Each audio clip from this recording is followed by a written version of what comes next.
Mesdames, Mesdemoiselles, Messieurs, bonjour. Très heureuse d'être avec vous comme chaque matinée avec bien sûr toute l'équipe du Bonjour d'Algérie, la Régie 7.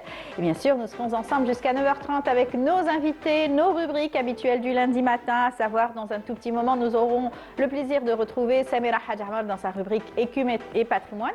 Elle nous emmènera du côté de Ghardaya aujourd'hui. Djaoudet Gessouma dans sa rubrique aujourd'hui nous parlera de l'actualité culturelle qui a marqué la scène en ce moment sur tout Alger et bien sûr aussi en Algérie avec de belles actualités, une belle actualité culturelle. Et puis nous aurons aussi à revenir sur cette journée du 1er décembre. Vous le savez, c'est une journée qui est célébrée partout dans le monde, enfin célébrée on dirait, mais surtout pour la prévention. C'est la journée mondiale de lutte contre le sida, le VIH-sida, qui malheureusement continue aussi à faire des victimes. Nous allons beaucoup en parler avec le professeur Nessima Belabès qui sera parmi nous pour nous parler bien sûr de la thérapie, bien sûr, et des soins qui sont prodigués à cette frange de la société. Nous aurons également à recevoir Madame Galès, qui est déjà parmi nous. On est content de la recevoir, qui est donc chercheur au CNRPH, mais qui vient nous parler du festival du couscous qui sera célébré à partir du 11 du 11 au 14 à Timimoun, en tout cas Timimoun qui n'en finit pas d'être en ce moment à l'honneur à travers ces différentes rencontres culturelles. Eh bien, le festival du couscous, un festival international, on en parlera avec Madame Galès, qui est une spécialiste du patrimoine. Donc nous aurons également Madame Yasmine Hazi qui viendra, qui est commissaire d'une très belle exposition qui est en ce moment même au Palais de la Culture, qui a pris effet le 29 et qui se terminera le 6 décembre. Une très belle exposition d'artistes contemporains, une exposition internationale. Elle en est la commissaire, elle nous en parlera. Ça s'appelle IFCA 2025. Eh bien, on a le plaisir aussi, pour terminer l'émission, d'une autre actualité. C'est une course pédestre au complexe olympique qui aura lieu du côté du 5 juillet. C'est une course dédiée à l'association des maladies respiratoires et ça sera ce vendredi. Voilà, c'est tout le programme qu'on a choisi pour vous. J'espère que vous allez l'apprécier. Restez avec nous tout de suite. On va commencer sans plus tarder avec l'événement qui va marquer l'actualité de Timimoun. C'est ce festival du couscous, festival international qui se déroulera à Timimoun. Eh bien, Madame Galès est parmi nous, elle est déjà en forme. Bonjour Madame Galès. Bonjour, comment ça va? Bonjour tout le monde.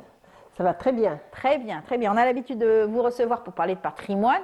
Le couscous qui fait partie aussi de notre patrimoine immatériel et matériel en même temps, parce que quand on parle de tradition, c'est la transmission aussi de tout le territoire national. On connaît que c'est un mets qui est apprécié sur tout le territoire national. C'est un mets qui est incontournable, qui est apprécié, oui, qui est incontournable, qui est toujours présent, toujours joyeux. C'est ça. Il apporte avec lui des joies, il accompagne les joies, il calme les douleurs, il favorise la paix. Oui. Et puis plein d'autres choses. En plus, c'est bon.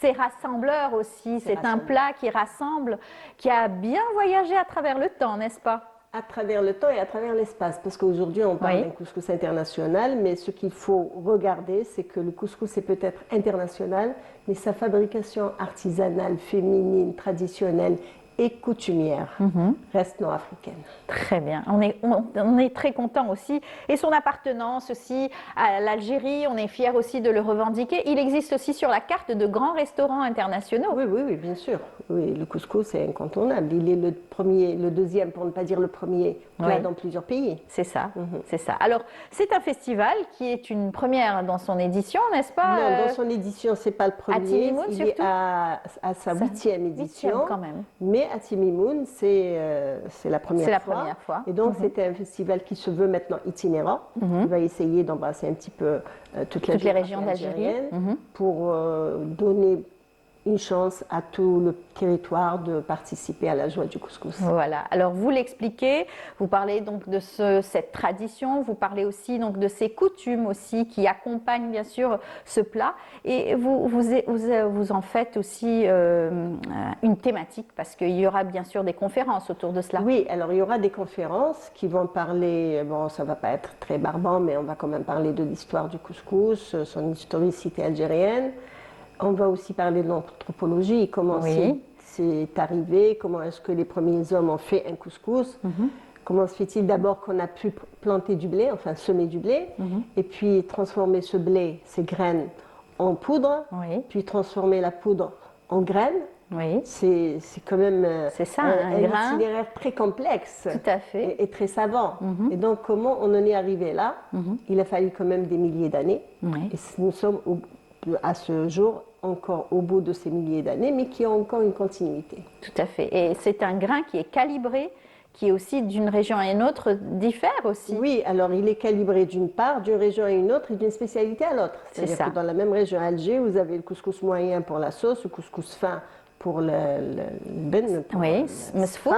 Oui, et le couscous très très fin pour le dessert. Aujourd'hui, on fait des desserts avec du couscous, des desserts qui sont très bons, mais bon, il ne faut pas aller trop loin non plus. Sucré, oui, ça fait le salé sucré.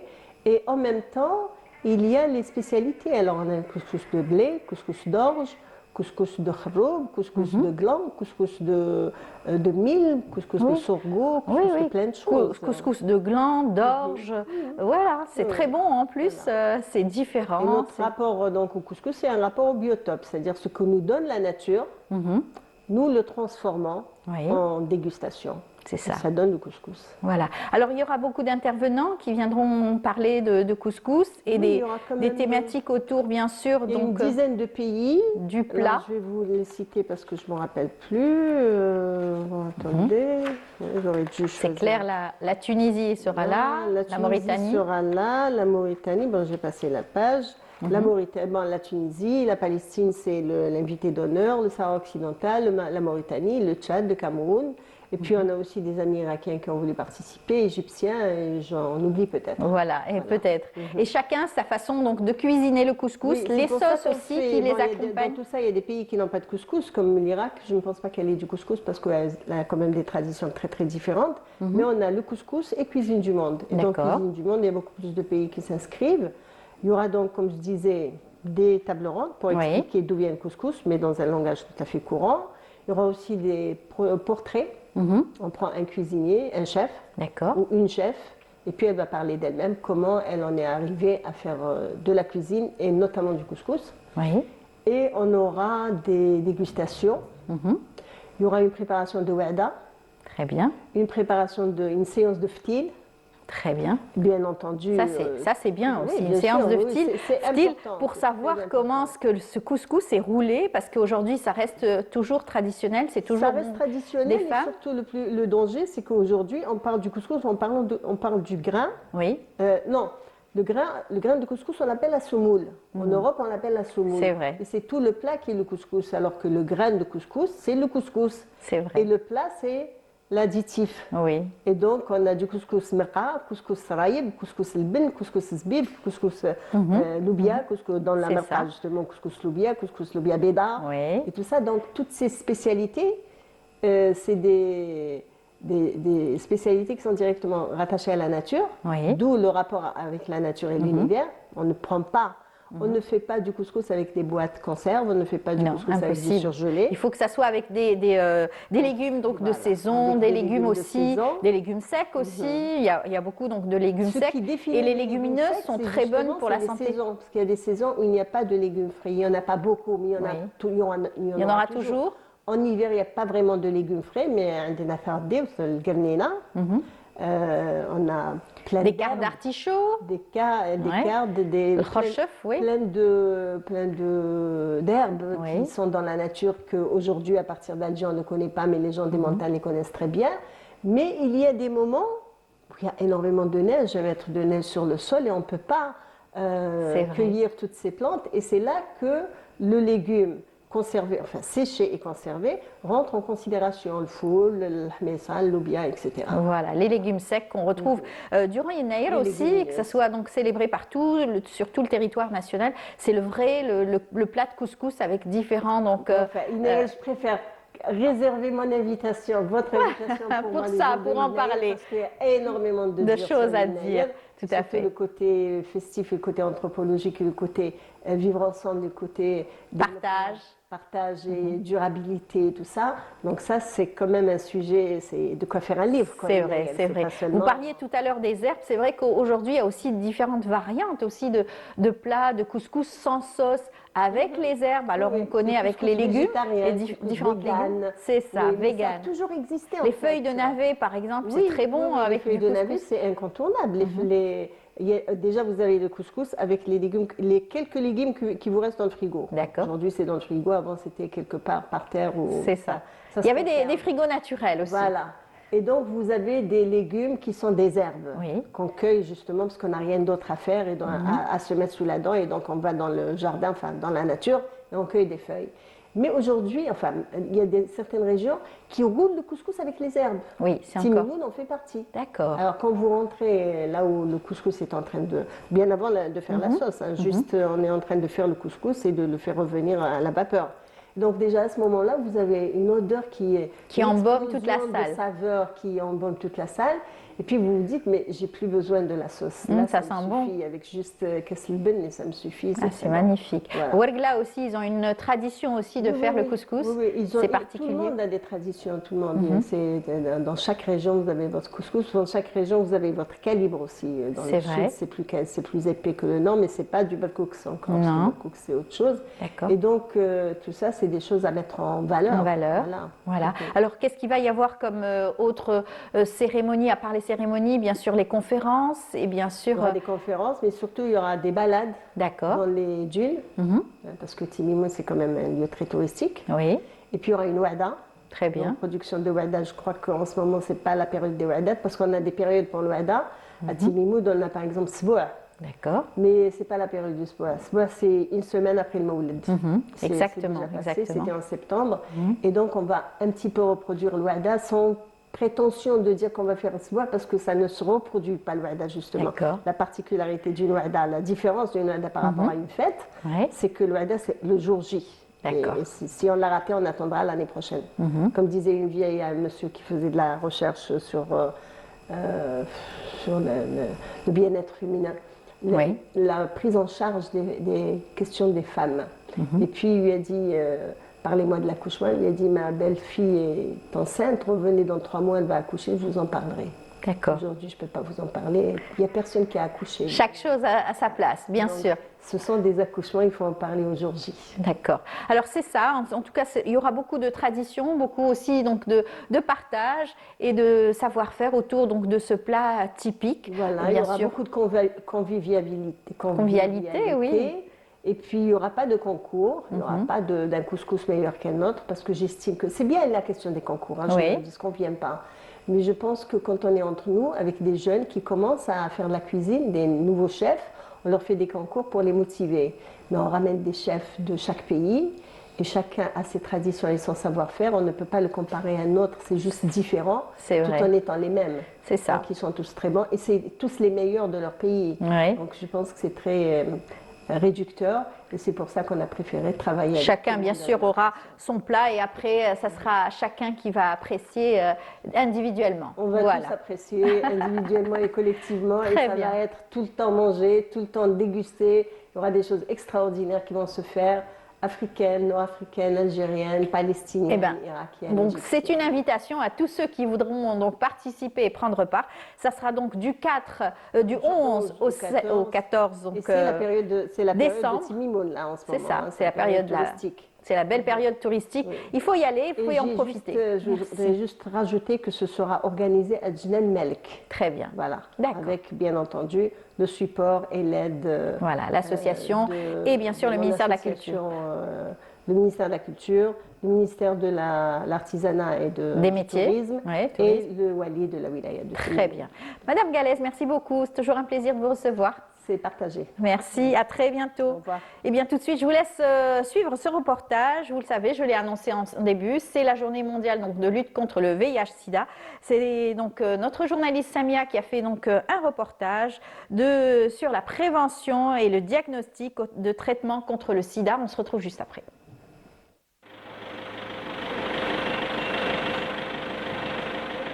Professeure en maladies infectieuses, Nassima Belabès, accompagnée de ses médecins spécialistes, effectue leur visite régulière aux patients atteints du VIH-Sida pour surveiller leur état de santé.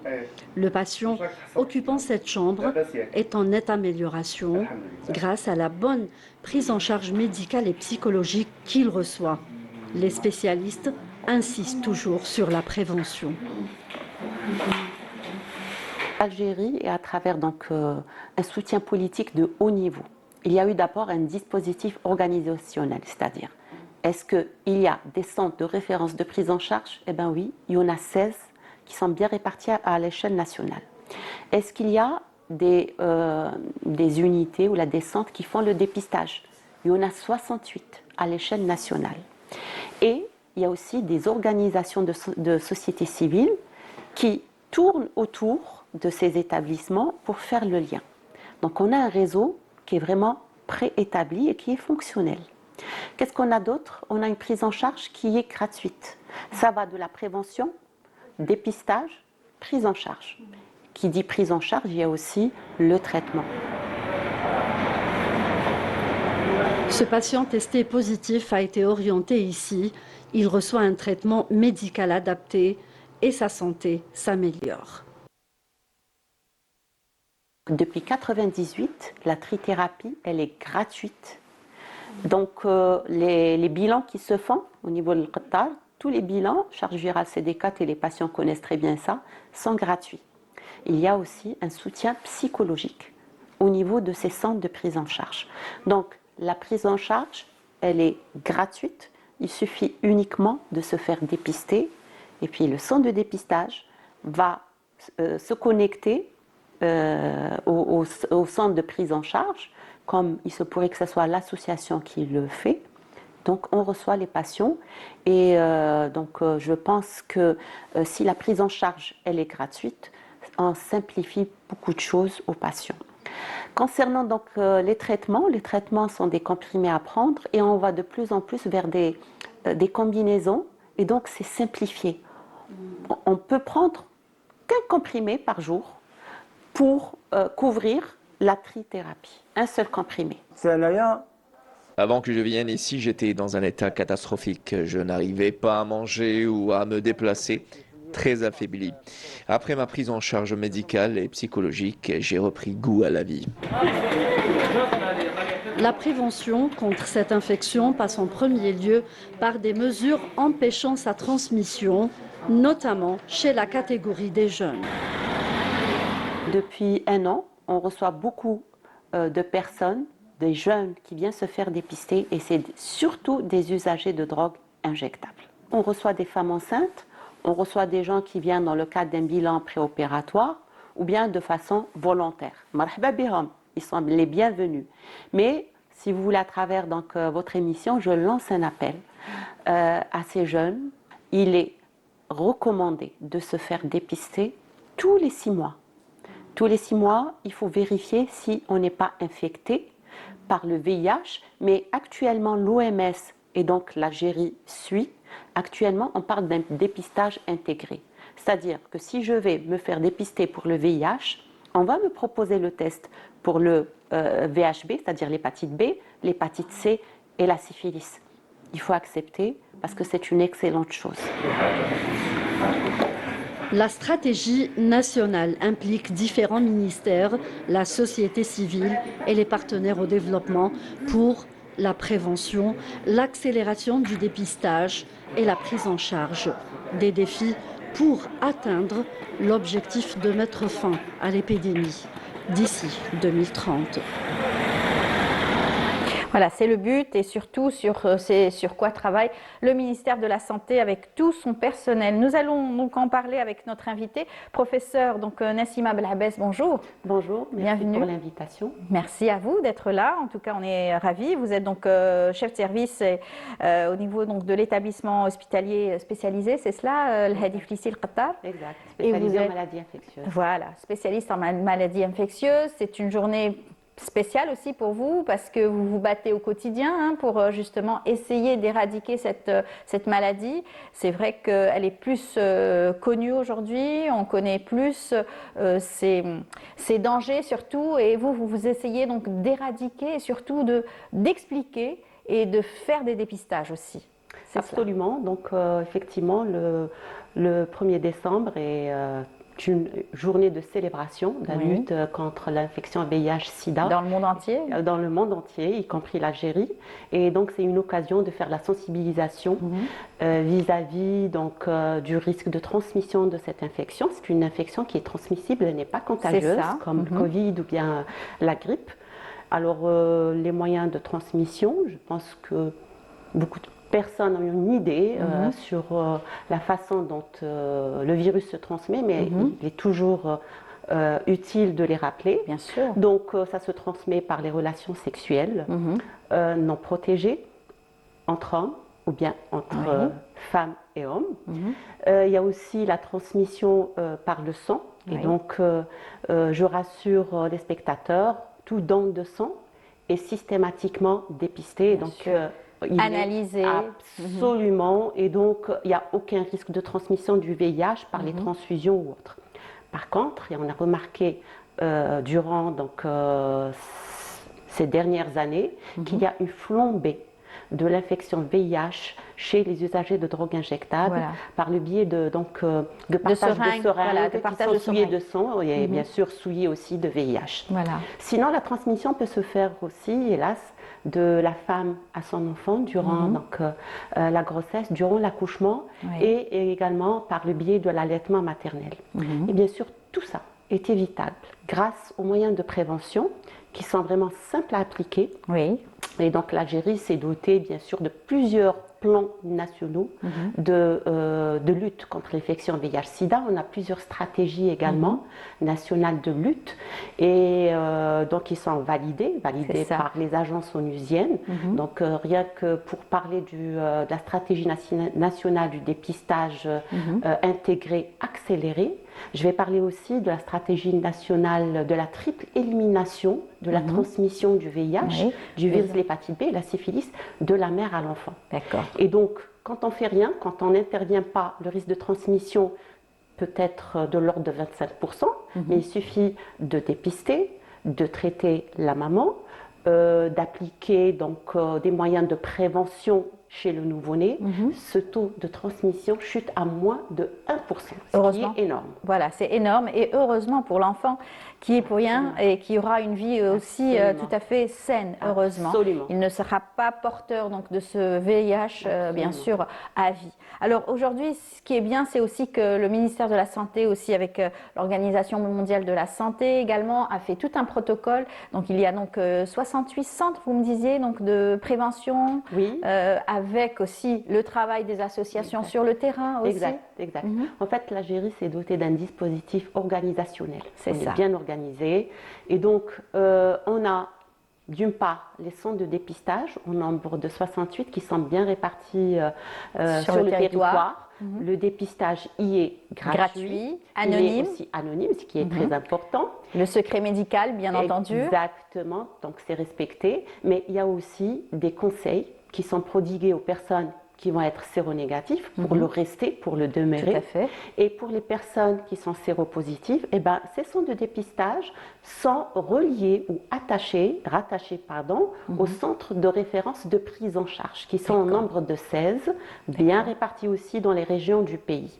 C'est eux qui prennent en charge donc, les patients atteints donc, du VIH. Absolument. Donc, la prise en charge, elle est totalement gratuite. Ça va donc du diagnostic, ça va du traitement, ça va aussi jusqu'à la prise en charge psychologique. C'est ça. Et on a, heureusement, des organisations de la société civile.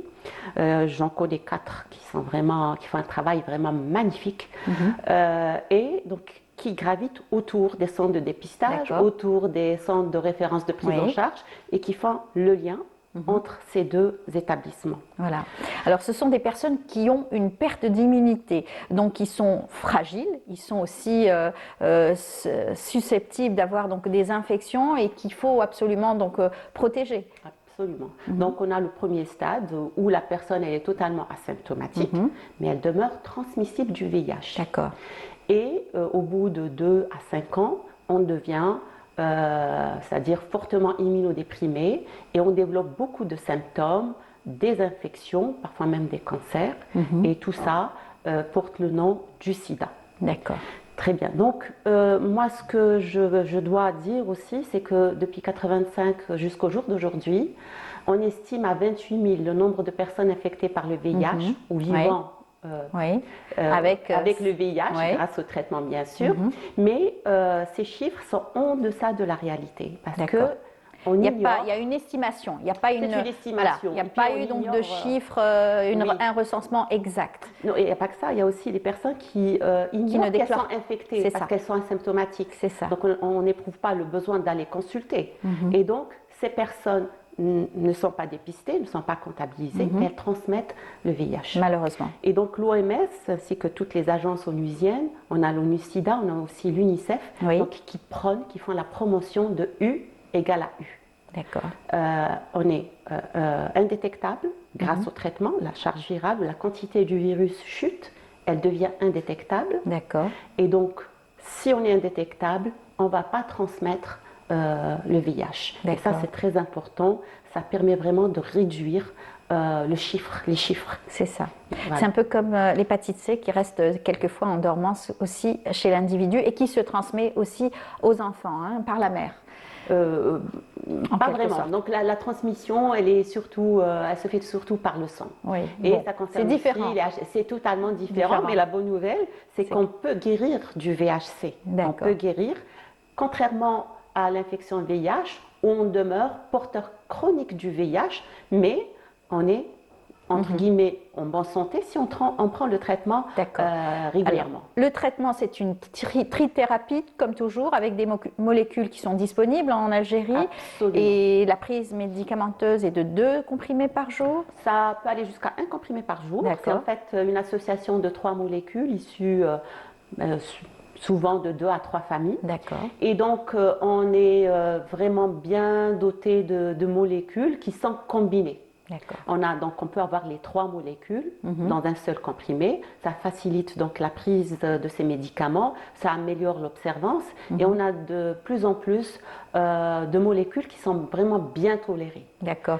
Alors c'est une maladie qui est une maladie honteuse, il faut le dire, parce que ça fait des années, on en parlait énormément à travers le monde, ça a été donc toute une publicité autour de cela. Ces dernières années un peu moins, on n'en parle que durant le 1er décembre et pourtant c'est une maladie qui a ses victimes, fait ses victimes aussi, chaque année. Exact, effectivement. Donc la transmission du VIH peut se faire tous les jours. Oui. On est bien d'accord. C'est ça. Il faut informer tous les jours. Il faut informer. Il faut se prémunir tous les jours. Absolument, exactement, et faire passer le bon message. C'est-à-dire une bonne sensibilisation qui soit correcte. Parce que là, on constate malheureusement que les personnes vivant avec le VIH sont victimes de stigmas, de discrimination. C'est cela, j'allais le dire justement, la stigmatisation. Il y a tout un chapitre sur cela en Algérie également, la loi aussi. Absolument. Et pourtant, l'Algérie s'est dotée de plusieurs textes réglementaires, des textes de loi qui préservent vraiment. Il y a aussi la Constitution qui préserve le droit de tout individu, le droit donc à la prise en charge sanitaire, le secret médical, le droit à l'information. Et donc tout ça est important. C'est prévu par la loi, malheureusement, c'est pas tout le temps appliqué. Au niveau donc sociétal, déjà on constate que malheureusement ces personnes qui sont déjà vulnérables au risque, rien que pour parler des professionnels du sexe, il y a les hommes qui ont des relations sexuelles avec les hommes, les usagers de drogues injectables, qui sont vraiment à proximité du risque, et malheureusement ces personnes sont marginalisées, ce qui fait qu'elles ne vont pas bénéficier des mesures de prévention, elles ne vont pas se faire dépister, elles ne vont pas être prises en charge, et donc c'est nuisible pour leur santé, et n'oublions pas qu'elles vont transmettre le VIH à la population générale. Tout à fait, et il y a beaucoup de victimes dans tout cela. Alors on parlait des usagers bien sûr donc, de drogue, malheureusement il faut aussi les informer et surtout trouver des solutions.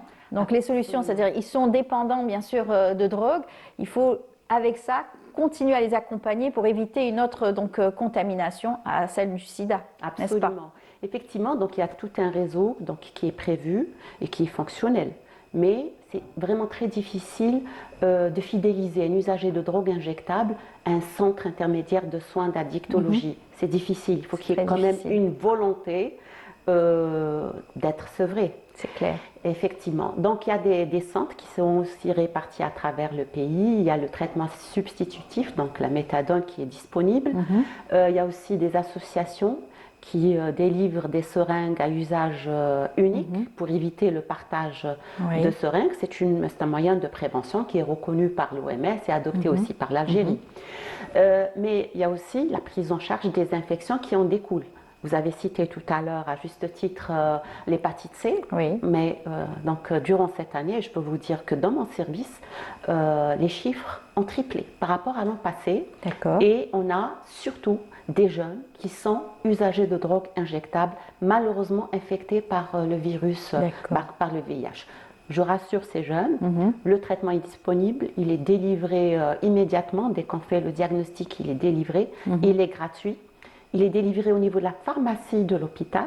Ça, c'est pour préserver un peu, si vous voulez, l'anonymat. C'est important. Oui. C'est gratuit, c'est important. Et donc, ces jeunes n'ont qu'à se faire dépister. Voilà. Vraiment, c'est clair. important. Inch'Allah, en tout cas. Parler aussi donc, de la recherche dans ce domaine, au niveau mondial, où en est la recherche? Effectivement, donc on a plein de molécules qui sont sur le marché dans d'autres pays. On dispose bien sûr d'un panel qui est utilisé à l'étranger. C'est disponible en Algérie, mais aussi on appelle donc ça, c'est des traitements long-acting. Oui. Donc on prend une injection tous les 2 mois, une injection tous les 6 mois, et donc la science évolue. La science, et donc heureusement. je pense que cette technologie ou bien ces molécules vont être à la disposition de nos patients dans quelques années. Tout à fait. Eh bien, merci beaucoup pour toutes ces informations.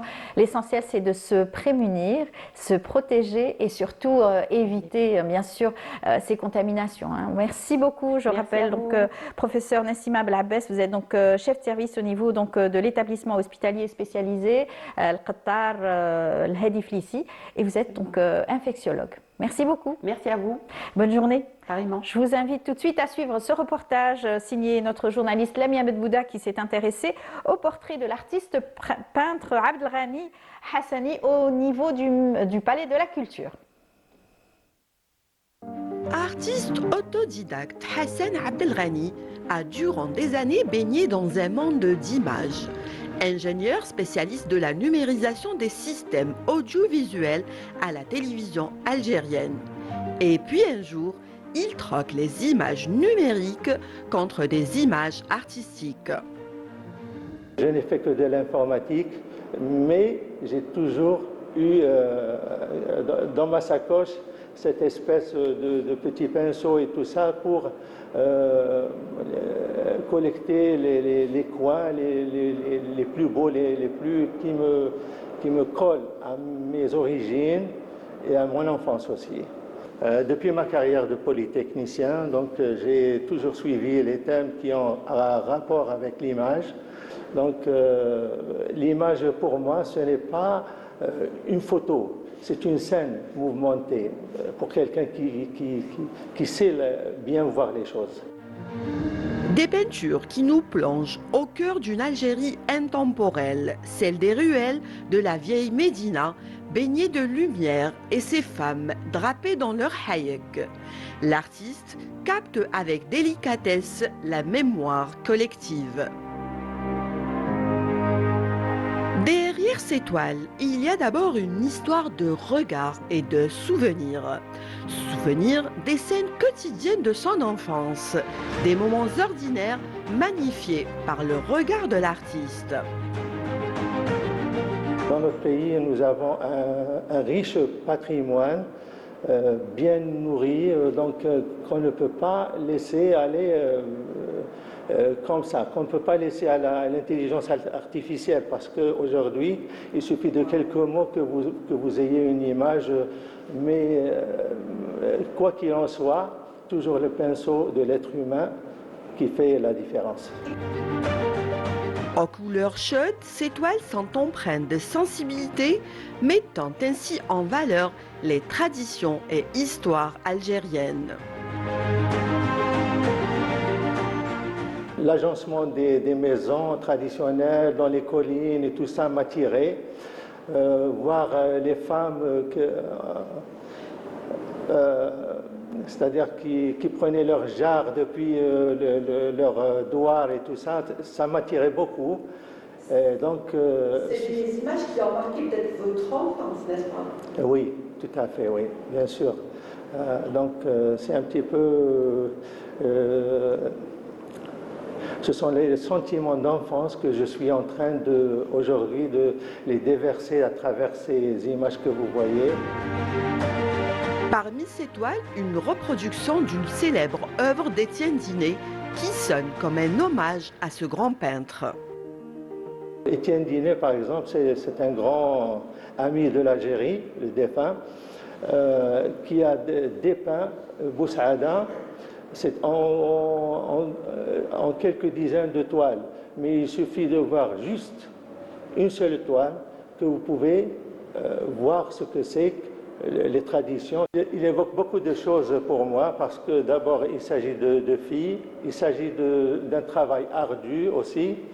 Ce sont les porteuses de pierre. Avant, on parlait de porteuses de jarres, donc de l'eau. C'est pour expliquer aux gens que c'est un travail très ardu, très difficile à faire. Ce n'est pas... les constructions ne viennent pas comme ça. Ce n'est pas derrière le travail de l'architecte qu'il y a toute une société derrière.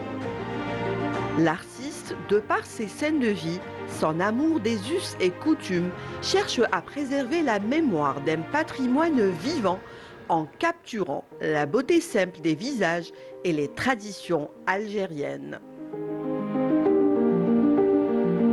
Avec toi.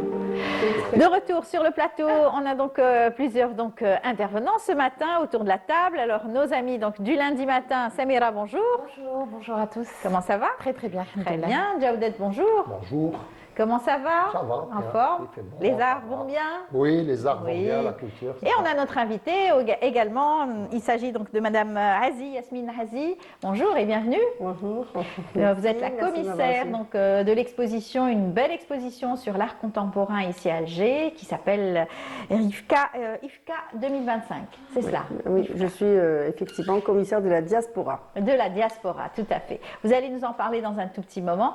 On va donc donner la parole peut-être à Jawdet qui va déjà initier l'actualité Oui, culturelle donc, sur tout le territoire, n'est-ce Oui, direction plein sud, sud-ouest Tout à fait. Adrar, Oui. pour la deuxième édition du Festival culturel international de théâtre. Oui. Voilà. Donc, plein de pays. Une édition donc dédiée à la mémoire du professeur Ahmed Hammoumi, et tandis que la présidente d'honneur c'est donc Fadila Hachmaoui. Donc il y a 3 espaces dédiés, un pour le monodrame, d'autres pour les représentations en plein air, et un autre espace dédié donc aux pièces de théâtre dans des espaces dits intimistes. Beaucoup donc de workshops, beaucoup de choses qui vont se passer avec une participation de plusieurs pays, Espagne, Tunisie, Macédoine du Nord, Algérie. Donc il y a beaucoup de pays qui vont participer avec beaucoup de workshops et de formations, de workshops, d'espaces d'échange. Donc très intéressant. En tout cas, c'est le sud qui attire en ce moment. C'est la bonne saison. Oui, c'est une destination. Oui, la saison entre octobre et jusqu'à début janvier. Bon, après, c'est vent de sable, c'est. Ouais. Mais là, oui, mais vraiment la meilleure période, c'est vraiment octobre. Voilà. Donc octobre, novembre, décembre.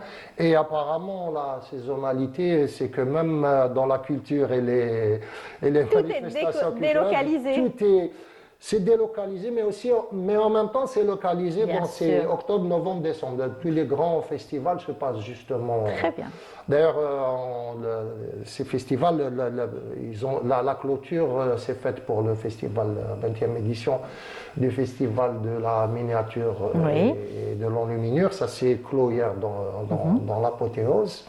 Oui. Donc, avec beaucoup de participation, des pays vraiment magnifiques, parce qu'on a un nouveau regard sur la miniature et l'enluminure qui ne sont pas juste figés. Ce n'est plus seulement des arts appliqués. Aujourd'hui, la miniature entre dans la contemporanéité. Donc c'était intéressant de voir un peu ce qui se faisait en Iran, en Turquie, Turquie, en C'est très Égypte, beau, beaucoup de choses. Et cette capacité d'échange, cet espace d'échange a donné d'ailleurs beaucoup de débats, à l'occasion de faire des débats et tout. Très intéressant Très bien. le regard. Donc le Festival international d'Alger, décollage imminent. Oui, du film d'Alger. Du film d'Alger. Donc ça se tient du 4 au 10 décembre prochain dans différents espaces de cinéma avec 101 films annoncés, 50 films seront projetés en compétition, répartis en 16 longs métrages, 14 films documentaires et 20 courts métrages, tandis que 51 œuvres seront présentées en hors concours. Donc au casino d'Alger Centre, à la salle Ibn Zidoun, la salle Cosmos, la Cinémathèque d'Alger, la salle l'Algéria, le petit théâtre où il y aura des activités, Maqam Shahid, toutes ces choses-là, avec un espace aussi, la Cinémathèque d'Alger, qui sera dédié aux formateurs, donc avec des travaux sur les formations et sur il va y avoir aussi le scénario, le séquencier, des ateliers d'écriture aussi. Des ateliers d'écriture avec le dramaturge Arsqi Millal. Et donc, voilà, il y a toutes ces choses-là. Ça sera donc du 1er, du 4 au 10 décembre, voilà. Donc, ça va être très... Oui. Nous recevions hier donc, le commissaire du festival, Mehdi Ben Issa, aussi avec toute l'actualité, bien sûr, intense aussi des films. Oui, cet après-midi, on va aller à l'École supérieure des Beaux-Arts pour une projection du film de Nadia Madassi, Un pays à peindre, qui va mettre à l'honneur le plasticien Denis Martinez, qui a fêté son anniversaire hier, étant né le 30 novembre 1941 à Mars el-Hadjadj, ex-Poropoul. Et donc, on va aller à sa rencontre. Et demain, on lui souhaite un joyeux anniversaire, n'est-ce pas? Et demain, donc, une projection du film de Nadia Madassi, qui retrace un peu le parcours de ce plasticien, membre fondateur du groupe Auchem. Nadia Madassi, qui est notre collègue. Qui est notre collègue, et le film a été produit par... qui a fait, bien sûr, une très belle émission. C'est un très beau film avec une évocation du plasticien. Il faut le dire.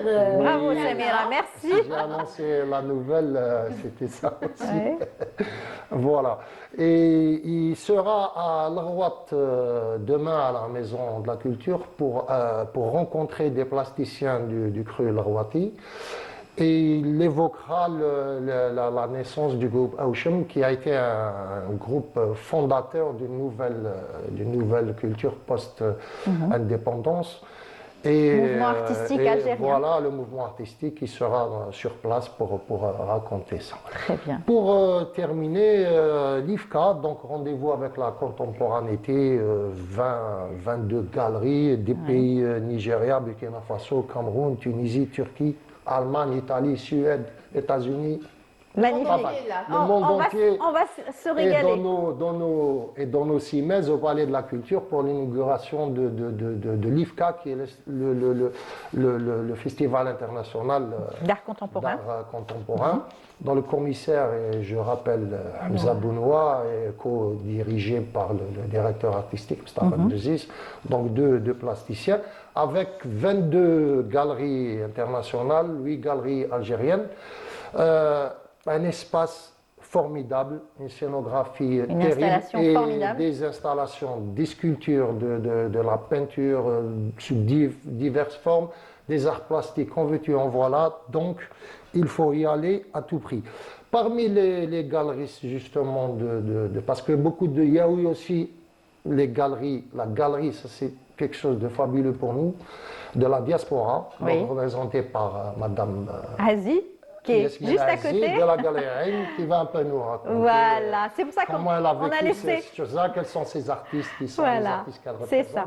Voilà. On a voulu clore cela avec cette Voilà. actualité pour En justement beauté. laisser en beauté, laisser notre invitée ici présente nous en parler en détail. Alors, Madame Hazi, on est content de vous recevoir, hein, n'est-ce pas? Merci, je suis contente aussi d'être sur le plateau. Vous représentez la diaspora, vous avez toujours été donc dans les arts plastiques, vous avez fait donc l'école des beaux-arts d'Oran, ensuite d'Alger, vous avez aussi enseigné l'art et ensuite vous êtes parti faire vos études toujours dans l'art appliqué.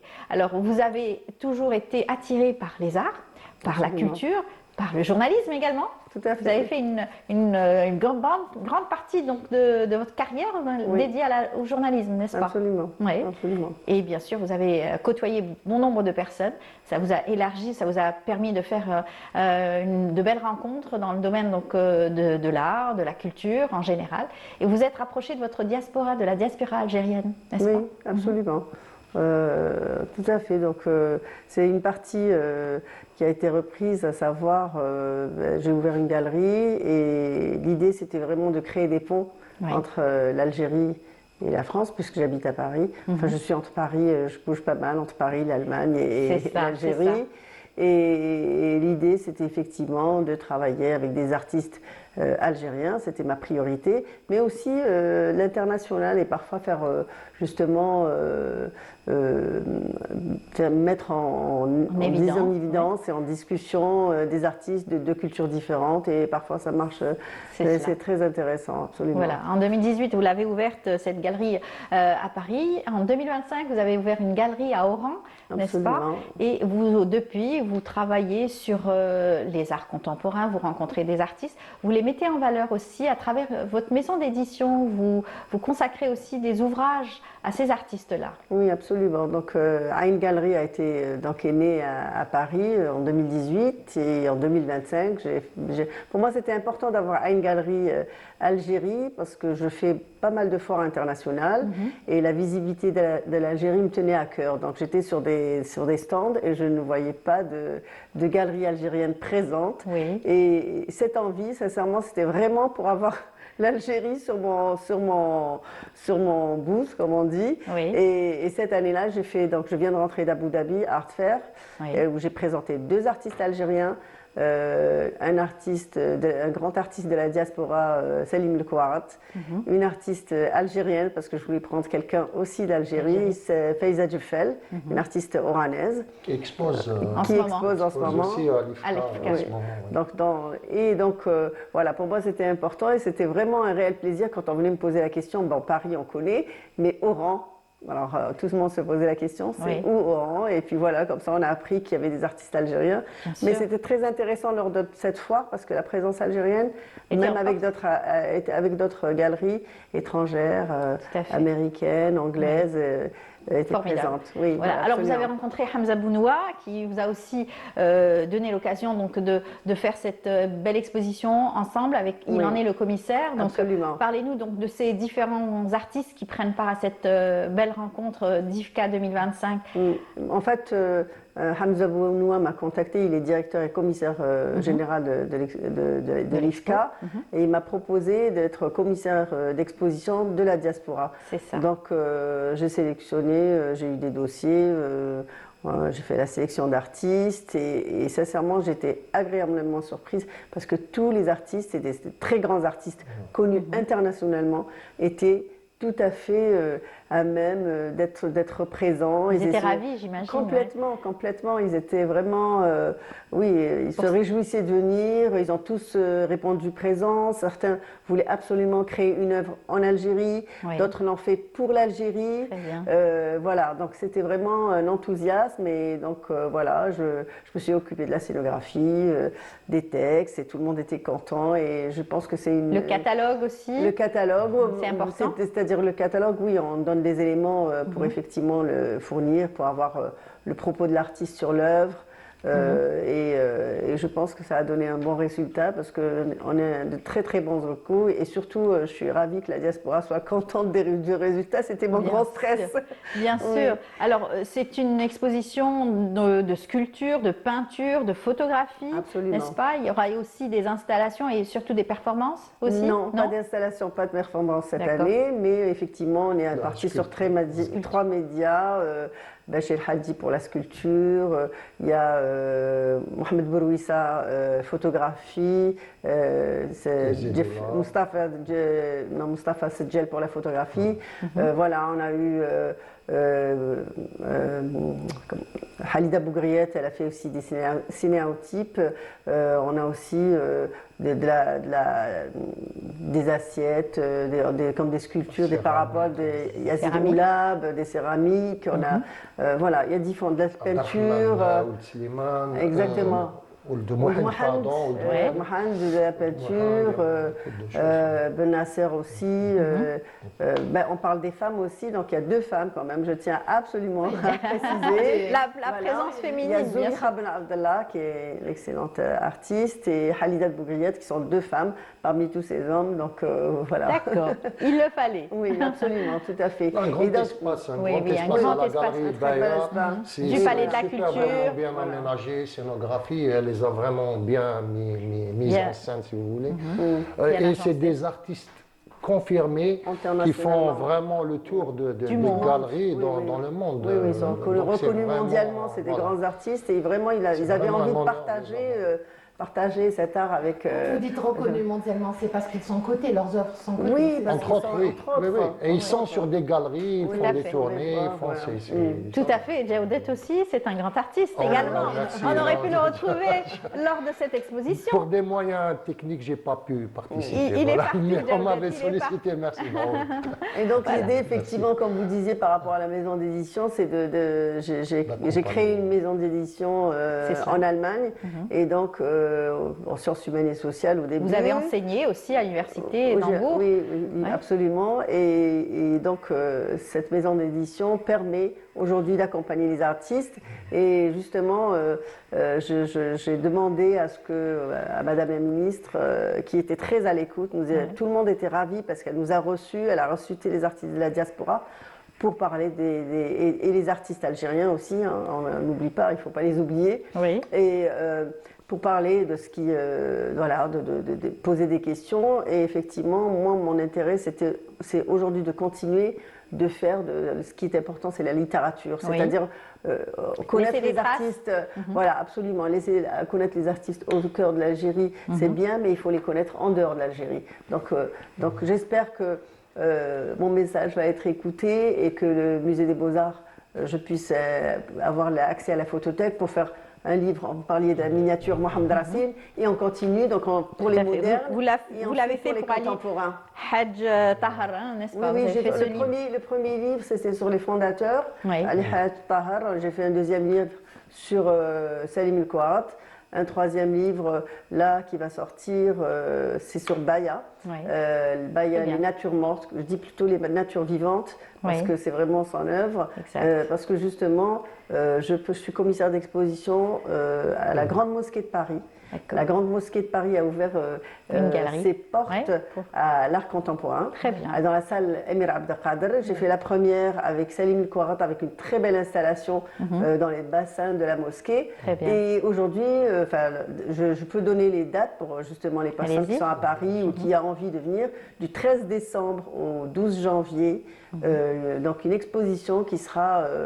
ce qui va parler des natures mortes de Baya à la Grande Mosquée de Paris, avec bien sûr l'accord de la famille. Et je voulais remercier justement M. Hafiz, le recteur. Merci beaucoup. En tout cas, on a été ravis donc, de vous recevoir. On invite donc le téléspectateur à venir à cette belle exposition contemporaine, IFCA 2025. Ça se passe au Palais de la Culture. Venez nombreux. Et puis j'espère qu'on aura l'occasion de vous recevoir pour une autre thématique autour bien sûr de l'histoire et de la décolonisation, puisque ça vous tient à cœur. On en parlera, Inch'Allah, dans notre émission. On donne la parole à Samira, notre amie Samira, qui va nous parler de écume et patrimoine tout de suite.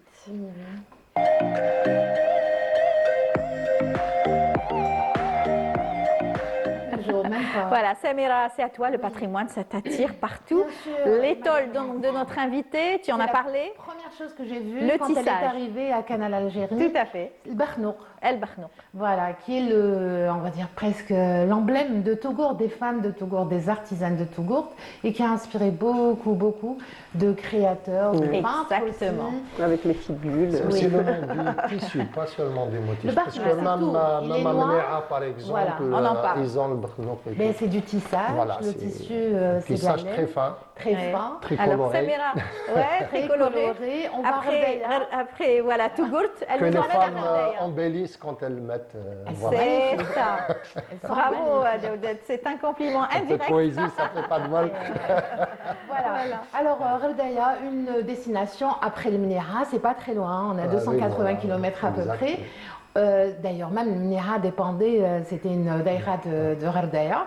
Gherdaya, on n'a même pas besoin de lui faire de la publicité. Non. C'est une destination phare pour le tourisme. Alors, tu me disais tout à l'heure que nous, on parlait de Gherdaya en tant que pentapole. Aujourd'hui, c'est plus pas cette- aujourd'hui. C'est une grande. Ouais. Le cœur de l'histoire, c'est une 5 métropole sites. quasi. Voilà, tout à C'est fait. une heptapole. Heptapole, 7. Voilà. Donc à la base, c'est Gherdaya, Al-Hataf, Bnizgen, Bonoura, Metlili. Et ce qui a été rajouté à partir du XVIIe siècle, en fait, parce que c'est de l'expansion jusqu'à Oui. aujourd'hui. Oui, oui. Il y a un problème d'urbanisation galopante. On est dans un site qui est protégé, sauvegardé par les Nations Unies, par l'ONU, l'UNESCO. par l'UNESCO depuis 1982. Pour par exemple Brienne, ça a été rajouté pour nous, donc classé au patrimoine national à partir de 1998. Il y a une expansion, mais on est dans un lieu, j'ai envie de dire, comme par exemple Bnizgen, on l'appelle la Sainte. Gherdaya est la capitale, on connaît la légende. Toutes les grandes cités du monde, tous les grands pays du monde ont des légendes et des mythes qui accompagnent leur histoire. Melika aussi. Melika, bien sûr. Elle fait partie du Elle fait pentapole, partie Melika, de- donc de la pentapole. C'est vrai. Donc toutes ces cités se sont construites. D'abord, elles ont été protégées par des remparts. Elles se sont construites autour de la mosquée avec leurs minarets. On va les voir. Sur les hauteurs. Toujours sur la colline. concentrique Exactement, sur- exactement. C'est la Casbah en fait. Moi, j'appelle ça Casbah parce que toutes les C'est une habitations. citadelle. Exact. Toutes les constructions ont été faites de manière concentrique, ruelles étroites. Voilà. Ça les protège du soleil, mais ça les protège aussi du regard des autres. Voilà, de l'étranger, de l'intrus. De l'extérieur. Il y a des codes à respecter. Moi, j'y ai habité quelques temps, pas beaucoup, et je sais que, par exemple, à Bnizgen, je marchais pieds nus. C'est tellement propre. Ils sont au top d'une organisation sociale, socio-culturelle extraordinaire. Ils ont eu un les prix. connaît, on les connaît. Le MSAP, c'est connu. Les Mozabites sont connus. Ils ont une vie organisée avec le soleil et j'ai envie de dire avec les Et avec de la l'écologie surtout Oui. aussi. Dans leur construction, tout est fait de manière responsable. Donc c'est de l'éco-responsabilité. C'est ça. C'est l'utile. Il n'y a pas de fantaisie. Il n'y a pas de place à la fantaisie. C'est vrai. La place du marché Il n'y a pas est de unique. fioritures. Il n'y a pas de C'est ça. fantaisie. Avoir l'essentiel. Sa On la place du marché. connaît, on connaît la leçon d'architecture, le monde entier. Les étudiants du monde S'inspirent. entier, les architectes viennent de partout pour venir travailler, visiter, découvrir Gherdaya. Gherdaya dans son ensemble, je veux dire la wilaya. Mais il y a aussi des gens qui ne savaient pas ou qui savent. Bon, on voit passer les images. même de leur cimetière, de leur mausolée, de leur mosquée mausolée, des pères fondateurs aussi de la cité du Msab. Mais aussi, ils ont un immense patrimoine de nombreuses, très très nombreuses stations préhistoriques. Donc c'est un lieu qui a existé déjà depuis le début de la préhistoire, depuis le début. On le sait parce qu'il y a, et on va le voir défiler, il y a des gravures rupestres, il y a des représentations humaines. On voit donc des formes humaines avec des armes, donc il y a eu une vie. Il y a eu aussi, on va le voir, tout autour, dans toutes les cités, notamment à Brienne, peut-être que je vais en citer quelques-uns, il y a des stations de Bahmed par exemple, je l'ai perdu.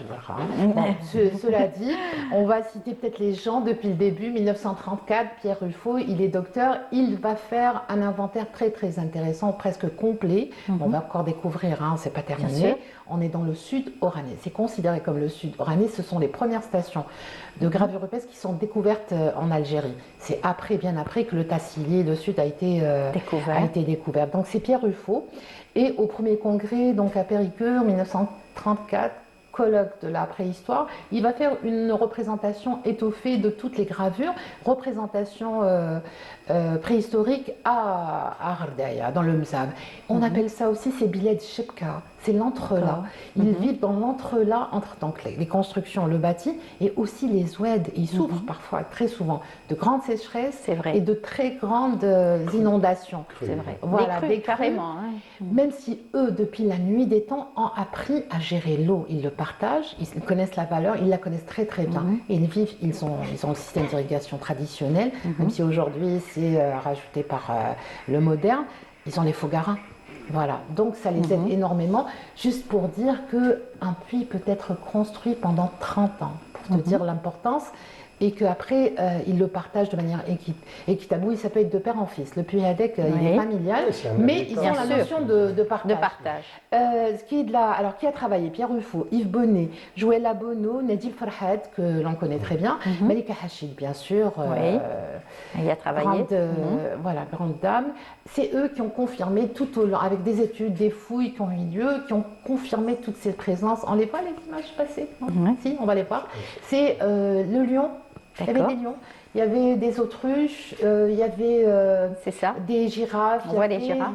On a l'impression que c'est des animaux à la savane. C'était vert, certainement. Probablement. Vert, comme tout le reste de l'Algérie, toute cette partie qui aujourd'hui, climat très difficile, température jusqu'à 47-50, mais très agréable. On peut aller en été. On peut aller, contrairement à ce qui se dit, et je ne vois pas pourquoi il n'y a pas d'événements culturels toute l'année, on peut aller en été. Ils font comment pour vivre? Oui, ils se protègent. Ce sont des oasis. Voilà, c'est des oasis dans lesquelles ils vont en été faire pas de transhumance, mais presque. C'est un estivage, je crois que c'est le terme. Ils font un estivage dans les jardins. Voilà, exactement. Ça se fait à Tougour, ça se fait à Gardaya, ça se fait. Ils ont des résidences extérieures à la Pentapole, Comme c'est ce qui se faisait à Alger. Il y a le cœur d'Alger, puis en périphérie, ils avaient à lui qu'un les vacances. Et c'est très agréable à l'intérieur de ces lieux, c'est très agréable. Voilà, donc on peut visiter Gardaya pour son architecture, le mode, les piscines Cayenne, il y a des hôtels, il y a beaucoup de maisons d'hôtes maintenant. Il y a le tapis, bien sûr, il y a la fête annuelle du tapis. Et cette place typique, bien sûr, la place du marché. Où on pratique encore la vente à la criée, c'est quelque chose d'extraordinaire. Voilà, et on peut visiter parce que c'est sur toutes les stations. Toutes les cités. Toutes les cités, donc le Heptapole. Bon, les gens commencent par les. On y mange bien aussi. Il y a même des zones thermales, sur les nouvelles directions. Zilfana, par exemple, vous avez aussi le tourisme, le sable, tourisme médical. Il y a les gens dans le sable, un tourisme sanitaire, un tourisme culturel. Il y a même le tourisme spirituel, je veux dire. C'est aussi un centre de spiritualité, parce qu'ils ont une spiritualité très. Peut-être ce qu'on vient de voir, ce sont des œufs de passereau, parce que vous êtes en train de discuter pendant que je fais ma chronique. Oui. Parlez, donc c'était les œufs. Ça y est, je ne peux plus parler. Les œufs, donc, des œufs de passereau qui ont été récupérés, qui sont au musée de Toulouse, pardon. D'accord. Donc comme ça, il y a des choses qui ont été emportées, bien sûr, pendant la colonisation, c'est parti vers d'autres pays, d'autres musées. Et ces œufs vont faire peut-être comme Jurassique. Non, c'est des passereaux. On va en prendre l'ADN. De toute façon, aux alentours, il y a beaucoup de sites préhistorique du Capsien, très, vous avez des fossiles. Écoutez, la période chasseurs, cueilleurs, toutes les périodes de l'évolution de l'humanité et tout ce qui a accompagné. Je vais citer quelques. Alors, on a aussi des gravures rupestres Tifinagh, donc libyques, des écritures libyques aussi. Elles sont peut-être un peu plus. Il y a des formes géométriques aussi. Normalement, on les a vues passer. Et puis, il y a des grottes et des tumulus, des vaginas en fait, des tombes qui sont en plein air. C'est un amas de pierres comme ça, on a l'impression que c'est rien du tout. En fait, il ne faut pas les toucher. Oui, il ne faut pas y toucher. Et c'est pour ça qu'il faut bien sûr en parler. Voilà, donc peut-être citer les sites de Bahmed Oual Hajj, Sidi Mbarek, Chouf, il y a aussi Bab Assad, enfin tout autour. On peut aller à Gardaya pour autre chose que pour le tapis. Voilà, exactement. Et pourquoi pas parler bien sûr des artistes qui ont peint Ghaldaya. Beaucoup d'artistes. Vision artistique, comme disait Yazid. Et contemporain, il y en a beaucoup. Oui, j'imagine. Et ben peut-être qu'un jour vous ferez une exposition autour de Ghaldaya. Oui, mais peut-être. J'ai visité il y a très longtemps Ghaldaya avec mes étudiants lycéens et les portes du désert. C'est formidable et on a l'impression d'être complètement ailleurs et c'est vraiment un beau dépaysement. Absolument, la lumière, tout y est. Je comprends pourquoi certains peintres ont été attirés par cette lumière du Sud. Et pas que les peintres, les architectes. Oui, bien sûr. C'est le son d'architecture. Tout à fait, complètement. En tout cas, merci beaucoup pour ce beau voyage à Ghaldaya. Samira, on se dit à bientôt, à vendredi. En attendant d'y aller, bien entendu. Ou alors aller aussi à l'exposition de bien sûr, la mosquée de Paris, qui a ouvert ses portes à la culture, parce qu'ils ont la littérature. Le prix de la mosquée de Paris. Parfait. Eh bien, merci beaucoup à vous tous. Merci Jawdet, à la semaine prochaine. Et merci à vous, Madame Hazi. Excellente donc, exposition. On viendra, bien sûr, la télévision viendra pour immortaliser, bien sûr, ces artistes à travers leurs œuvres, bien sûr. Et puis, on invite tout le monde à venir, bien sûr, participer, et surtout visiter l'exposition. Merci. L'IFCA 2025 au Palais de la Culture. La date, donc pour savoir. Donc, ça a commencé, on peut y aller. Oui, bien sûr, le 29. Et ça s'étale jusqu'au 9 décembre. D'accord. Parfait, jusqu'au 6. Au 6, normalement. voilà, j'ai inversé le chiffre. Merci beaucoup. Eh bien, on continue. Je vous invite tout de suite à apprécier cette belle chanson. Justement, c'est un collectif d'artistes du sud du pays qui chante Khamsa Okhmous ala Dzaïr. Voilà, on se retrouve juste après. Mais on aime.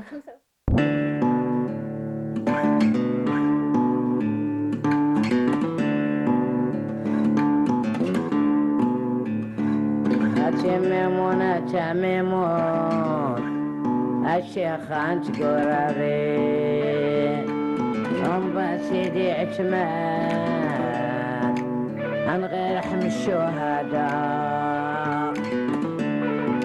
عن غير حضور بيت زاير أنت غربي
للغيب العجاب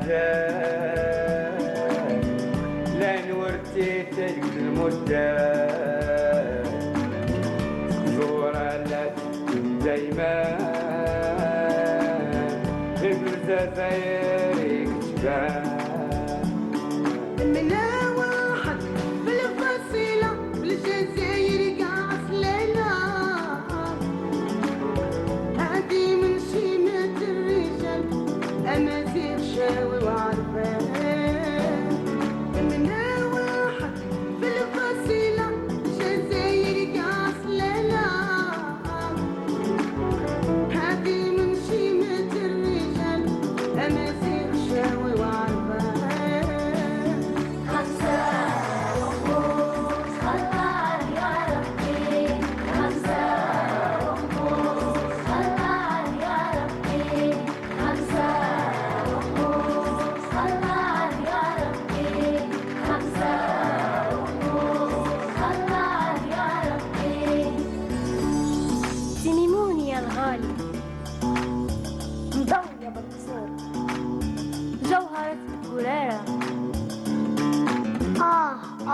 يا تيميمون تيميمون يا الغالية 5 وخمس عليك يا بنت يوسف غاحر الفنان بالشعر ولا بالالحان عرصة بالريشة حيران تنهى طبيعي بحار العيان يوصفها حال الفنان بالشعر ولا بالألحان الرسام بالريشة حيران زينها طبيعي يظهر العيان لون اخضر وابيض صافي نجمة ولا الحمر وافي ديما يرفرف ما هو خافي ألمنا شمخ لبدا يبان لون اخضر وابيض صافي هلال ونجم احمر وافي ديما يرفرف ما هو خافي علمنا شمخ لبدا يبان. De retour sur le plateau, nous avons le plaisir de terminer donc, notre émission avec nos amis donc, de l'association des maladies respiratoires. Avec nous donc le président, c'est ça? Oui, président de l'association, monsieur Rachid Saadawi. Bonjour et bienvenue parmi nous. Bonjour madame, merci pour cette invitation. Voilà, et nous avons aussi un membre de l'association des maladies respiratoires, le docteur Ismaël Bouchnak. Bonjour. Bonjour. Bienvenue. Ouais. Ça va, vous allez bien? C'est d'abord un honneur de venir vers vous et de vous voir parce que d'abord par rapport à l'organisation de cet événement, nous voudrions encore une fois remercier les autorités de nous avoir justement donné les autorisations nécessaires. Mais aussi, j'aimerais aussi d'abord remercier mon ami M. Saadawi Rachid qui m'a honoré d'être partenaire et membre de cette association pour soutenir justement ce grand événement. Voilà. Et bien sûr, le grand événement, vous allez nous en parler. Alors, l'association qui existe depuis 1994, vous êtes depuis 1994, vous vous battez pour ces personnes qui ont des difficultés respiratoires et vous organisez bien sûr des événements pour médiatiser donc, ces pathologies et en même temps pour un bien-être, hein, carrément, simplement. Absolument. Si on fait ces actions-là, c'est pour attirer beaucoup plus l'attention, aussi bien de ceux qui sont concernés, les malades, ou ceux qui sont peut-être sur la voie de devenir malades, et aussi pour attirer l'attention des responsables pour une meilleure prise en charge. C'est clair, une meilleure prise en charge. Alors justement, vous organisez la journée mondiale du BPCO, c'était donc le 21 novembre, c'est cela, et vous vouliez donc marquer cet événement en organisant une randonnée pédestre, c'est ça? Oui, c'est une course pédestre, un petit semi-marathon qu'on a déjà fait l'année passée et comme c'était réussi, cette année on a voulu le refaire aussi. On l'a dédié à la journée mondiale de la bronchopneumopathie chronique obstructive. C'est une maladie du poumon. C'est une maladie dont le poumon est complètement obstrué. Donc le malade, il n'arrive pas à avoir de l'oxygène dans son corps. On arrive jusqu'à ce qu'on mette à sa disposition un concentrateur d'oxygène. Et quand il arrive à ce stade-là, c'est un peu dramatique. Et c'est ce qu'on veut éviter. Et aussi, c'est pour cette action-là, on l'a fait pour relancer cette année la lutte anti-tabac. Parce que la lutte anti-tabac, normalement, ça ne doit pas être un slogan, comme c'est le cas actuellement. On a pratiquement mis aux oubliettes ce phénomène-là. Alors qu'il y a une recrudescence. Beaucoup de gens fument et ils fument n'importe où, dans des lieux publics. Ça, c'est malheureux de le dire. C'est faire une campagne anti-tabac. Hein, absolument, c'est une campagne anti-tabac. C'est vrai que nous célébrons la journée mondiale de la BPCO. Si on a décalé l'événement, c'est pour qu'il y ait beaucoup de gens, pour que les gens puissent participer à ce semi-marathon. Mais sinon, c'est beaucoup plus pour faire une campagne de sensibilisation sur le tabagisme. D'accord, très bien. Et si on fait cette campagne-là, ce n'est pas pour enlever ce petit besoin des gens, mais parce qu'il fait beaucoup de mal, aussi bien pour le malade lui-même que pour la prise en charge de ces malades. Oui. C'est des prises en charge ce sont des très lourdes. pathologies qui apparaissent bien sûr avec l'âge ou quelquefois c'est aussi congénital Non, ça n'a rien à voir, c'est beaucoup plus le tabagisme d'abord et l'environnement.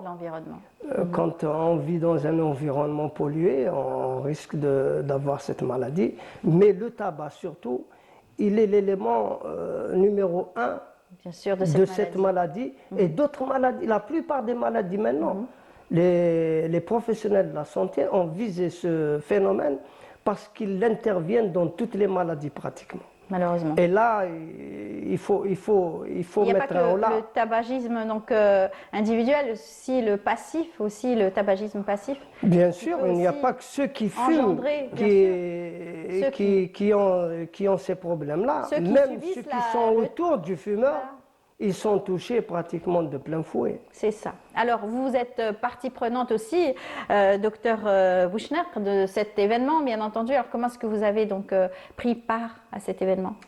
En fait, je reviens un petit peu au passé.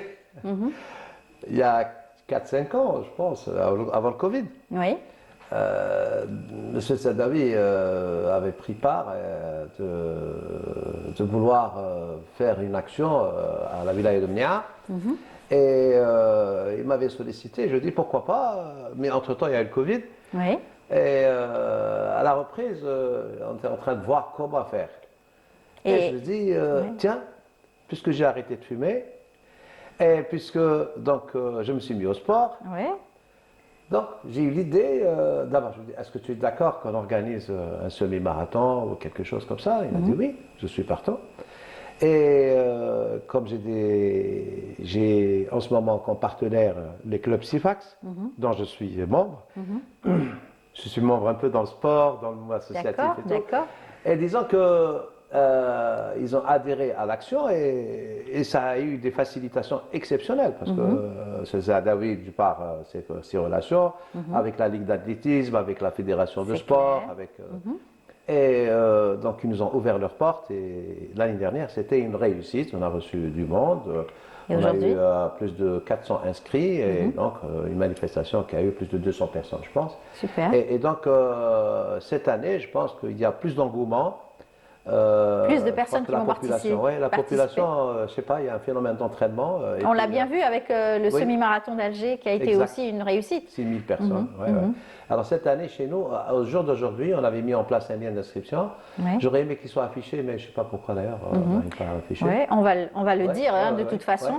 Sinon, vous avez pris part et bien sûr, il y aura donc des athlètes, il y aura donc des invités et des patients aussi, des personnes atteintes. Oui, des patients souvent. C'est des asthmatiques parce que les insuffisants respiratoires chroniques sévères, ceux qui sont touchés de plein fouet par cette maladie, ne peuvent pas se déplacer comme ça, il leur faut de l'oxygène sur place. C'est clair. Donc, je préfère ne pas les ramener, ça c'est clair. Mais sinon, il y aura des patients, bien sûr. Moi-même, je suis un patient, je suis un asthmatique qui se soigne depuis pratiquement une vingtaine d'années. Oui, et c'est difficile, c'est une pathologie handicapante au quotidien. Il suffit qu'il y ait peut-être un temps couvert, ça y est, c'est difficile aussi à supporter. Pour les insuffisants respiratoires chroniques, c'est très très difficile. L'humidité, tout. La vie change complètement. Surtout pour quelqu'un qui est, parce que c'est des stades.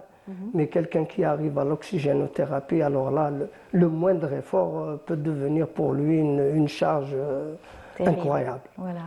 Donc, et c'est pourquoi maintenant on est en train de faire ces actions-là. C'est pour attirer quand même l'attention de tout un chacun, pour éviter le tabagisme le plus possible, le plus tôt possible. C'est très bien ce que vous faites. Alors, l'événement, ça sera donc ce semi-marathon, ça sera ce vendredi, c'est cela? Ouais. Ça va se passer où exactement? Ça se passe au niveau de l'annexe du complexe de Mohamed Boudiaf. Donc il y a le stade, c'est pas au niveau du stade, c'est au niveau de petits stades. C'est là où on fait les compétitions d'athlétisme et tout. D'accord. Et on attend plus de 1800 personnes inscrites au jour d'aujourd'hui. Très bien. Et puis nous souhaiterions avoir le max de monde parmi vous, Inch'Allah. Il y aura les journalistes, la presse, voilà, pour justement davantage promouvoir le sport et la santé, parce que c'est très important. Et c'est cela qui nous permettra de croire à faire diminuer surtout ces retombées qui est la bronchopneumopathie obstructive chronique, et aussi essayer de convaincre les gens d'arrêter de fumer, parce que ce n'est plus à la mode. Voilà, fumer aujourd'hui. C'est une addiction, c'est une addiction qui malheureusement continue. Voilà. Donc je reviens à l'histoire juste de la première édition, qui nous a permis, grâce à ces gens-là qui sont venus, de générer des fonds. Et on a été ensemble à Amnéa. Et il y a eu leur association régionale de Mnéa qui avait reçu une demande et de vouloir justement soutenir la population du point de vue ophtalmologie. Très bien. Donc vous voyez, c'est une association qui est multidisciplinaire, elle est dans le respiratoire, mais ils se retrouvent aussi faire de l'ophtalmologie en appelant une autre association des ophtalmologues privés algériens, l'AOPA, qui ont fait appel à la SNAPAO, et l'association des syndicats des opticiens privés. Et donc ils se sont retrouvés tous ensemble, on les a jumelés pour qu'on puisse faire une belle action, une caravane médicale à Mnéa qui a quand même soulagé plus de 1200 enfants et généré plus de 650 paires de lunettes avec verre de correction. C'est une belle action. Extraordinaire, parce que pour moi c'était ça la réussite d'un événement qui était vraiment petit au début et qui s'est agrandi, et aujourd'hui le résultat est là. Bravo en tout cas pour ce que vous faites au quotidien avec les différentes pathologies, avec vos actions, parce que c'est vrai que c'est donner de son temps, c'est vrai que vous êtes là pour essayer donc de médiatiser aussi, que ce soit donc ces pathologies, la BPCO aussi qui est une maladie vraiment handicapante aujourd'hui. Encore une fois, si ça peut aider et sensibiliser autour donc de l'arrêt du tabac, c'est formidable. C'est ce qu'on est en train de faire, et pour ce marathon-là, c'est grâce à M. Bouchnar, qui est un membre actif dans mon association actuellement. C'est grâce à lui si on a fait d'abord la première édition l'année passée. On l'avait fait avec rien du tout. J'imagine. Il n'y avait pas de sponsor, il n'y a que des groupes comme ça, comme Sifax, comme Besbassa qui nous a ramené un peu d'eau. Mais cette année, alhamdoulilah, on a eu quand même 3 sponsors de taille. C'est des laboratoires médicaux. Vraiment, on les remercie d'abord à travers cette émission. Et les adhérents donc, de votre association qui sont donc des patients, des personnes atteintes donc, de cette pathologie, ils travaillent avec vous également? Qu'est-ce que vous leur apportez? Mais bien sûr, dans cette association, il n'y a que les membres qui travaillent. D'accord. Soit les membres, alors soit c'est des malades eux-mêmes, quand il s'agit d'asthmatiques bien sûr, parce que quand il s'agit d'un malade respiratoire chronique, sévère, il ne peut pas venir activer, ils ne peuvent pas le faire. Mais sinon, les asthmatiques, vous avez des parents d'asthmatiques, vous avez aussi le corps médical qui est avec nous, que je remercie, que je salue au passage. J'imagine. Les sociétés savantes de médecins de pneumologie, les 2 sociétés savantes d'ailleurs nous aident beaucoup. C'est eux qui nous orientent dans nos actions. Et vous allez bien sûr, la journée mondiale de lutte contre le tabac aussi, j'imagine. Oui, c'est le 31 mai. Oui. Chaque année on en parle. Si j'ai dit cette année, je voudrais relancer ce problème de lutte contre le tabagisme. Parce qu'il y a comme un oubli. On en parle juste pour effrayer les personnes qui sont atteintes de cancer. Mais on n'est pas là pour effrayer. On n'est pas là pour dire aux gens qui fument, non, on va vous enlever ce désir-là. On voudrait que ces gens-là prennent conscience beaucoup plus de ce que peut entraîner ce tabagisme. Oui. Pas autre chose. C'est clair. Sinon, ce n'est pas pour les pénaliser. Et je pense qu'avec des actions comme ça, on lie le sport à la maladie. Il me semble que beaucoup de gens peuvent aller dans le sens l'adhésion, d'abandonner peut-être le tabagisme. Voilà. Et puis mais vous, moi, vous je lance... rejoindre à travers vos actions surtout. Oui, à Faire travers passer le message. Pas que nos actions à nous. Oui. Nous avons aussi des relais un peu partout à travers tout le territoire national. L'association sur laquelle on s'est basé l'année dernière pour faire un prolongement de cette action. Même cette action-là, il y aura un autre prolongement sur une autre région. D'accord. Les fonds qu'on va générer sur cette action-là, ils seront utilisés pour d'autres actions à l'intérieur du pays. Très bien. C'est ça qui fait que le mouvement associatif est toujours en action. Bien sûr. En tout cas, bravo pour tout ce que vous faites. On rappelle l'événement, ça sera ce vendredi 5. Donc pour toutes les personnes qui voudraient participer, ils peuvent s'inscrire. Oui, on a donné un lien même sur l'affiche. Il y a un code QR, les gens qui veulent s'inscrire. Les gens qui veulent venir le jour même, ils sont bienvenus. C'est ça. Et ils sont bienvenus au complexe olympique Mohamed Bouziaf. Très bien. Un peu plus tôt que le départ, il est pour qu'ils puissent s'inscrire sur place. Je voudrais aussi dire autre chose. J'ai envoyé des invitations un peu partout à nos responsables et même à la radio et à la télévision, où sur l'invitation, il est inscrit samedi 5. Alors que c'est le vendredi 5. Oui. Sur l'affiche, c'est vendredi 5, ce n'est pas samedi 5. Depuis le début, on dit vendredi, donc ça va, le message est passé en principe. Non, sur les invitations que j'ai envoyées, j'ai mis samedi 5, c'est par rapport à l'année passée, parce que l'année passée c'était un samedi. Eh ben voilà, c'est rectifié. Inch'Allah, merci beaucoup. Un rectificatif. On est arrivé à la fin. Je rappelle donc, Monsieur Rachid Saadaoui, vous êtes le président de l'association des maladies respiratoires. Merci beaucoup d'être venu. C'est à moi de vous remercier pour la publicité que vous nous faites pour cet événement. C'est surtout une communication autour, bien sûr, du sport, c'est important. Et Monsieur Bouchnaq, Dr Smaïl Bouchnaq, vous êtes aussi membre de l'association. Merci beaucoup à vous. Merci à vous. Nous sommes très honorés, en tout cas, d'avoir participé à votre émission. Encore une fois, je vous souhaite bon courage pour ce que vous faites et félicitations. C'est gentil, merci beaucoup. Bon courage à vous, surtout pour les actions nobles que vous êtes en train de mener pour, bien sûr, une meilleure santé et surtout s'épanouir dans le sport. Voilà, merci à vous. J'espère qu'en tout cas, vous avez apprécié notre émission d'aujourd'hui. Je vous souhaite une excellente journée et puis continuez à nous suivre sur Canal Algérie. Juste après, donc, vous aurez le plaisir de retrouver Mariam Moussaïd à travers son émission L'Instant Matin. Merci à toute l'équipe de la Régie 7. Au revoir.